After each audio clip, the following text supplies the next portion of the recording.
I'm gonna crash out over children's cartoon right now. I'ma pop off. Last time I did this for the second channel was during Beyblade. Who remembers Metal Masters? Jinga Hagane the fraud, carried by plot armor, steals Kyoya's hard work and dedication. Bro threw himself into a tornado in the middle of a desert to understand the physics of it, unlocked a new technique, dominated Jinga through the entire match, and what does Jinga do? Go Pegasus! Oh! Oh! And I popped off on that and I had to argue, and now we got the same thing here going on. We doing Ben 10. For context, let's play the clip. Let's play the clip and we'll read some comments. Atea. That's right. This is the end of the Incursion Empire trying to take over Earth. We have defeated seemingly everybody. And Emperor Millus. What's gonna happen? That's the context right now. The destroyers. Okay. And the conquest rate. And we the destroyers. Okay. And the conquest rate. He specifically says, I still have the destroyers, my armada, and the conquest rate. He has his weapons. Okay? And then what does Max say? And we have you.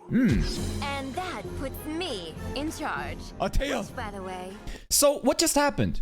Grandpa Max confidently says, doesn't matter if you have the armada, doesn't matter if you have the weapons, because we have you, the emperor, and under hostage, and with that, I would assume that we can negotiate straight up. And listen, I will acknowledge the comments explaining the other side of the logic. I'm not such an egotistical maniac that I can't understand the point of the argument, but let me just try to give you my perspective. But then Atea does this. Was my plan all along. It was my plan all along? Atea time? Which, by the way, was my plan all along. Who with the what now? Figured you'd break free, come back and clobber daddy. Back and watch his homeworld get conquered. You did all this so I... But how's she gonna get away? By just walking away. Because plot armor. Well, not really, because then she explains that, you know, we'll back off. The armada and the space and the weapons, we'll back off and we'll pay for the compensation, the damages, right? That's the logic here, right? Dude, we have Gwen, Max, Kevin, Ben all here. How is she gonna walk out of this one? Shut the fuck up, pussy. Stop pausing the video. Go watch the rest of the fucking episode to understand. I'm sure that's how a lot of people feel when watching my reactions. Listen, I understand. But the point of my reaction content isn't to know what's gonna happen. I want to pause to guess and theorize, to immerse myself. There's no fun just watching to get the explanation. Then I might have just fucking passively watched without saying anything. Just gonna sit back and watch his homeworld get conquered. You did all this so I'd take your dad down for you? Been Yep. keeping me at tongue's length. You were my ticket to the throne. Sure. And Wow. big brain I know. play. Don't let her Here's the go. deal. I walk away and take the armada with me. Mhm. You Or I just take you right now. Well, how different is this from Emperor Milius saying, I got an armada? Well, there is no difference. It's just that now we have an option of peace coming in. So I think this is enough context, and let's read the comments that actually explain why this isn't a plot armor, okay? Let's see. Ben gets his Riz powers from Grandpa Max. True. I think at this point, we've seen time after time that Ben Tennyson's ability to just charm alien baddies it's crazy. I kind of wish Princess Luma pulled up to save us. What is this summary? Witness a hilarious reaction to Ben 10 Omniverse Season 3 finale. The reactor unpacks intense action sequences and unexpected plot twists with witty commentary.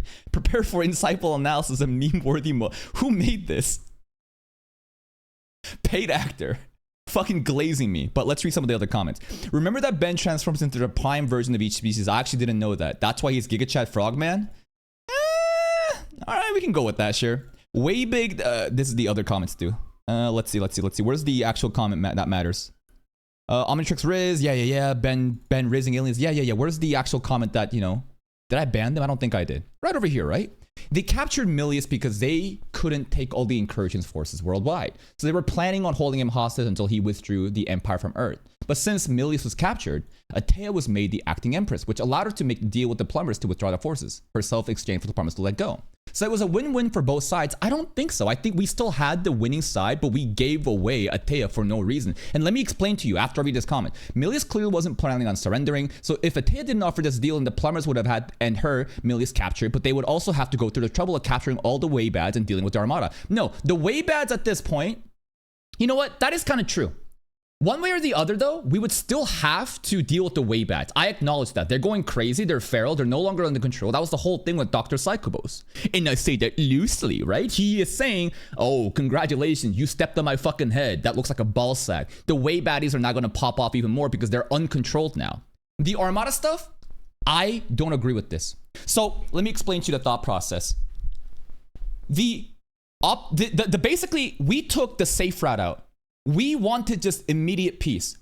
What's to say that Atea wouldn't just break the peace treaty? And listen, you can't fucking backseat me right now and say, actually, in the future season episode, shut the fuck up. I don't care about spoilers. I'm talking right now, right here, without anything in the future. That's irrelevant right now.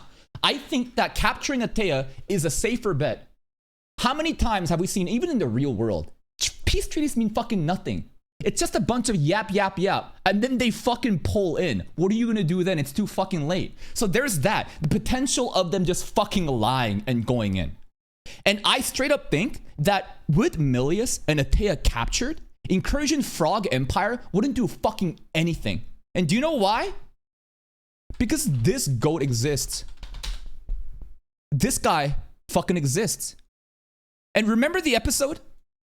Remember the episode where Vilgax literally like saves Ben, his love for Ben? That was kind of chill. But what was happening? Vilgaxia, the planet, which their warriors, I don't think are even that good per se, because they were being conquered by Incursion Empire that time, right? Right? And what could Milius do? Fucking nothing. Milius was struggling to capture Vilgax, even with Vilgax not there. And one fucking octopus, and this is a washed up octopus, by the way. You have to acknowledge that since the OG Benton until now, Vilgax has been losing aura more and more. And you could say that he could maybe be the weakest form right now. I don't know. But the fact that this potentially nerfed Vilgax simply pulls up, and his presence is alone to invigorate the rest of the Vilgaxian, world, and to fight back against their fucking armada, and they couldn't win? Are you fucking serious? That's a fucking joke. The frogs are a bunch of joke. Am I nitpicking here? Maybe. I'm definitely have a win condition that I'm trying to do mental gymnastics. There's another one too. What about Ravana? What about fucking Rook's planet? Yeah, they got conquered for a bit. We pulled up and helped, and they're like, we got it now, don't worry about it. I have a really hard time believing that the fucking Incursion Empire, when we have both Emperor Milius and Princess Atea captured, they're not gonna do shit. There's no one else that could possibly take over. The only other character that's been kind of hinted is their crazy mom who's in fucking stasis. Maybe she would have crashed out. That would be actually really interesting. Imagine Empress, Milius pulls up, whatever her name is, and she's insane in the head. She's sick in the head, and she fucking starts popping off, and that's what the plot is. I'd be down with that. But logically, reasonably thinking, with the things that's been actually stated in Ben 10, it's hard for me to believe that you would give up Princess Atea for a potential peace when we could have a guarantee hostage situation, and I think we would still win against the Incursion Empire. Remember the Waybat stuff, I acknowledge it still exists. It's just, with all these different things considered, and the fact that Atea could just betray us, I think it was a stupid decision. I think this was the wrong fucking move, but I understand what the logic is, and you guys trying to argue that, no, this was a good idea. I don't think so. I think time after time, we've seen a bunch of fucking liars that break the peace treaty, that will just do whatever they want. I do not believe in Princess Atea. I think that the Frog Empires are a bunch of fucking frauds. The fact that, again, one person's existence could somehow defend against the entire Armada's fleet, and you don't think the Earth Task Forces, the plumbers, could do it? Nah, that's fucking cap. You're coping. Go fuck yourself. And me, a grown-ass man, bro. A grown-ass man arguing, crashing out over a children's cartoon. Do you know why? Because I'm that petty. I'm so petty, and I need to have the last word. I'm willing. That's how much, like, this isn't even like about the money. This isn't even about, it's my pride. It's my pride on the line, and like my ego, and like my love for this show, and how much I'm immersed in, and how fucking annoying your logic is that we should just let her go. Nah, fuck you.